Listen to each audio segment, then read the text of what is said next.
Day 103 Living Abroad update. Man, do I have some stuff to catch y'all up on. But first, just in case you have no idea who I am, my name is Bianca Lynch, and I help everyday people just like you see the world without breaking the bank. And I also help everyday people just like you learn how you can make more money so that you can travel without having to worry about your finances. So go ahead and hit that follow button if you haven't already.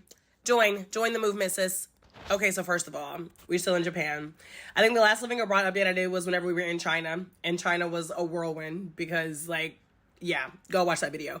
But we've been in Japan now. I think today's day 6. We did 5 days in Tokyo, or 5 nights in Tokyo, and we are now on day 3 in Osaka, but then we also went to Kyoto.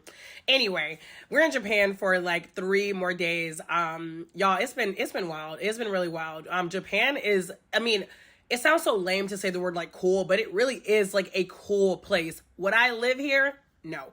But to visit, it's just such a dope place. So different from Thailand. Y'all have been following me. Y'all have been on my lives. Y'all know I'm obsessed with Thailand. I love me some Thailand. Very, very, very different here in Japan.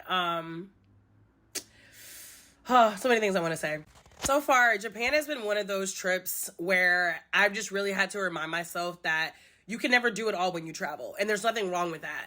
And I've had to remind myself that FOMO is it's very real, but it also is fake. Because what are you really missing out on, right? There's so much that you can do. So one of the things about Japan, especially the popular areas like Osaka, Tokyo, Kyoto, is that you need a reservation for everything. And so there's been some experiences that we wanted to do, but we just could not do because we were just too last minute. And y'all, it's very different whenever you are in your home country and you're planning a trip months in advance versus when, you're literally living abroad and you're already traveling and then you go somewhere because you're constantly traveling. So, I was telling my husband, I was I feel we're really not doing Japan justice. And then I was you know what? We can come back if we need to come back to do more. But while we're here, we're going to enjoy it. And I actually hung out with 2 friends, one who lives in Germany and one who lives in Nevada. So it's been super, super great to see some friends over here. I feel since I left the United States, I have been living a completely different life. But I literally it feels like lifetimes ago that I was, living in the States, etc. So to kind of have a piece of that here in Japan has been so dope, y'all. It really has. I feel I've been kind of disappointed with the food, but that's not on the fault of Japan. It's just us and our research and last minute planning. So I'm still trying to find some really good places to eat here. And luckily, Japan really is one of those places where it's just so cool to truly just walk around and just sightsee. And they just have so many cool things you can look at. My husband and I, we really love anime.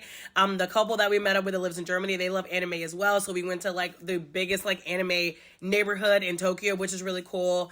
I was hoping to do some Harry Potter stuff, but that has not worked out the way that I thought it would. It is what it is. Also, my husband and I are currently we're working overnight. So some of y'all who've been following me, you know that I'm a digital marketing entrepreneur, but I also have a part-time project-based job that my husband helps me out with, y'all, because I could not work overnight, full night. I couldn't do it. So we've been working here a lot more than we have in other countries. And that has definitely made a difference in just our trip in general. But overall, we are enjoying Japan. We're still enjoying living abroad. We are still thinking about how we need to get to a point where we are somewhere settled because the moving around, I'm sorry, sorry, not sorry. And listen, I think being a digital nomad is dope and it looks differently for everybody, but we are realizing that, especially me, I am really craving more routine normalcy. So we are thinking more about some places to land for a little bit of a longer time. But yeah, I got more coming for y'all. And by the way, if you want to live abroad and you don't know where to start, I do have a free guide on how to move abroad. That's at the top of my page.